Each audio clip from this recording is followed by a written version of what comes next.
Okay, magluto na tayo ng itlog.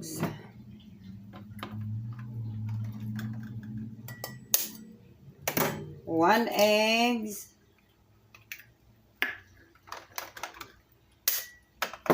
2 eggs.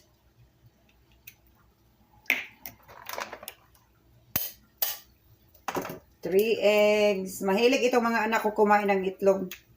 Pati na yung asawa ko, guys, mahilig siya sa itlog. 4 eggs.